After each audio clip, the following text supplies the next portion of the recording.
Comme tout philosophe, il y a en moi l'amour de la sagesse, l'amour de comprendre la condition humaine, mais aussi le désir d'interroger nos certitudes, nos évidences.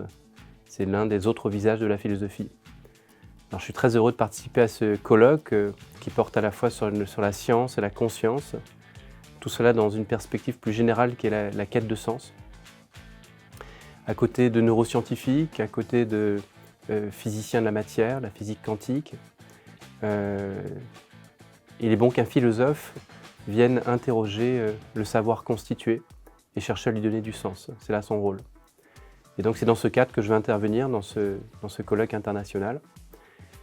Alors, il y a trois grandes questions que l'humanité s'est posées de manière assez radicale.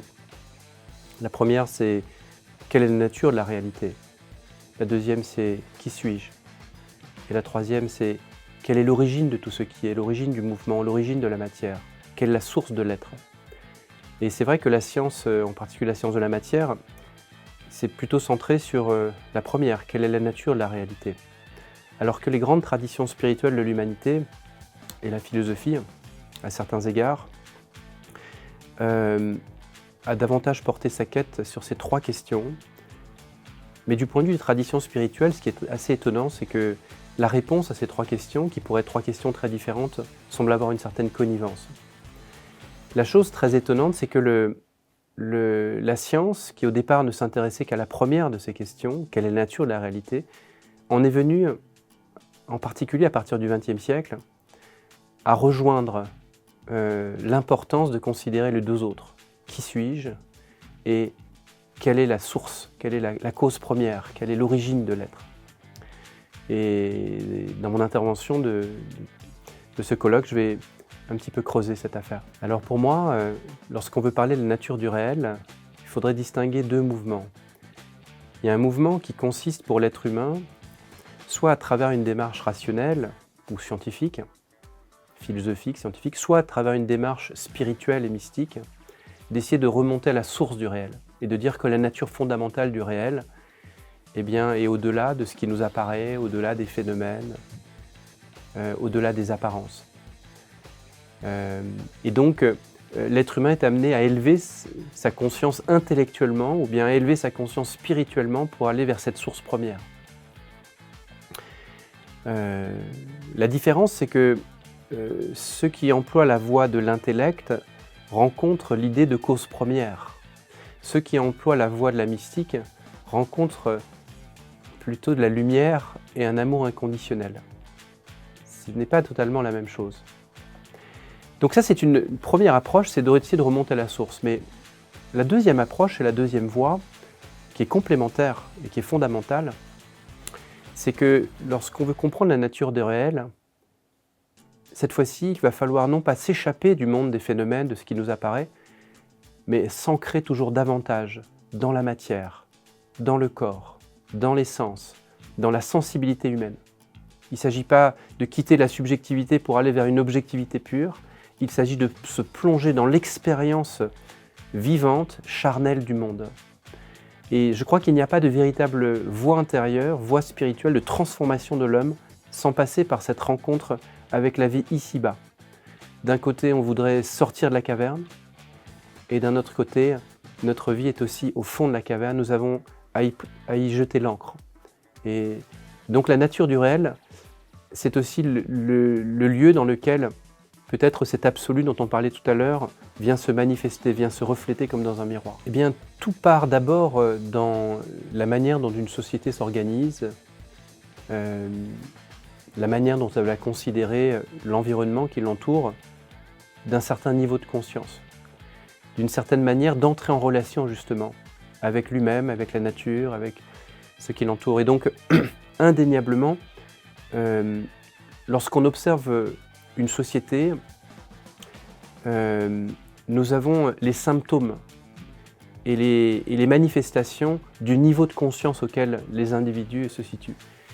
Et donc indéniablement, il y a quelque chose de l'ordre d'un travail qui doit commencer non pas par le faire ou l'avoir, mais revenir au sens de l'être, revenir à cette expérience vibrante et intense de ce que signifie être au monde, être en présence d'un monde qui n'est pas simplement une somme de choses, mais qui est une somme de présence.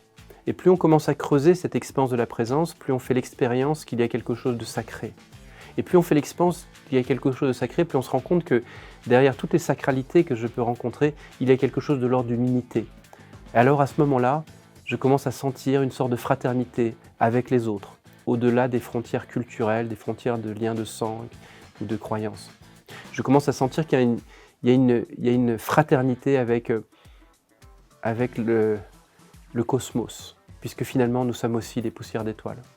Et c'est cette révolution des consciences qui va abandonner un rapport pour lequel ce qui nous entoure, tout serait chose, ou tout serait marchandise, ou tout serait simple ressource ou déchet, pour rencontrer cette fois-ci ce qui relève du mystère de la présence des choses.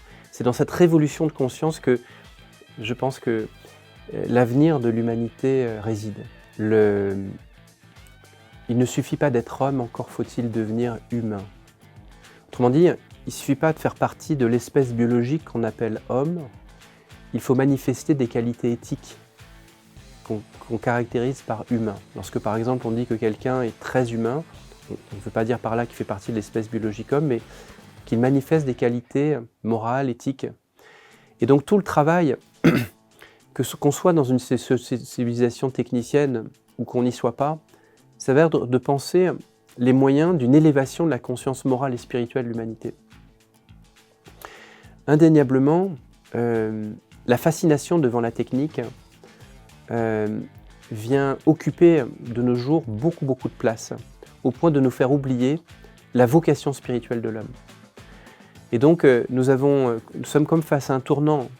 Est-ce que nous voulons un homme hébété devant ses écrans ou est-ce que nous voulons un homme habité? Est-ce que nous voulons simplement un homme qui sera augmenté par toutes sortes d'arsenals techniques, par toutes sortes d'artifices technologiques? Ou bien est-ce que nous voulons un homme transfiguré, c'est-à-dire un homme qui rayonne de toutes les qualités morales et spirituelles dont il est capable?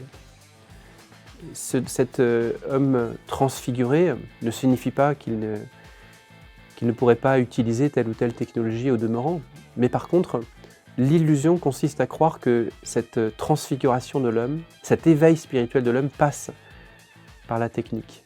La première leçon, c'est que la mort n'est pas la fin. Comme le dit le grand poète et mystique Rumi, la mort brise la cage, mais elle ne blesse pas l'oiseau.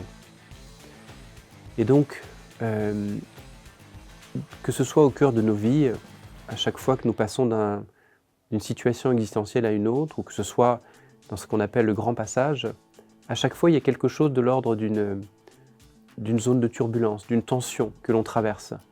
Parce qu'il y a quelque chose en nous qui doit mourir pour que quelque chose de nouveau naisse. Dans ces moments de turbulence, dans ces moments de doute, dans ces moments éprouvants qui sont des phases critiques, il faut garder du sang-froid. Il faut faire preuve de patience. Il faut faire preuve de vision. Il faut garder le lien avec ce soleil qui est toujours là, même quand les nuages le cachent. Jusqu'au moment où s'éveille en nous une conscience nouvelle, l'appel à une vie plus vaste. Je crois que c'est la première leçon que les êtres humains doivent tirer de ce cycle de mort et de renaissance. C'est vrai au niveau individuel, c'est vrai au niveau collectif aussi. Les zones de transition sont parfois assez éprouvantes. Je crois qu'au niveau collectif, nous vivons une période de transition comme celle-là. Et dans les périodes de transition, dans les périodes de crise inflammatoire, on ne sait jamais ce qui va surgir. Et c'est dans ces moments-là qu'il faut particulièrement se relier à tout ce qui dans notre existence est en lien avec le beau, le vrai et le bien.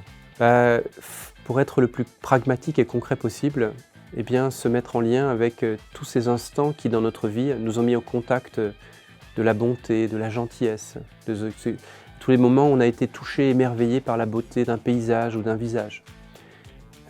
C'est pour cela, ces instants bénis, que nous ne regrettons pas d'avoir existé, quand bien même notre vie n'a pas toujours été facile.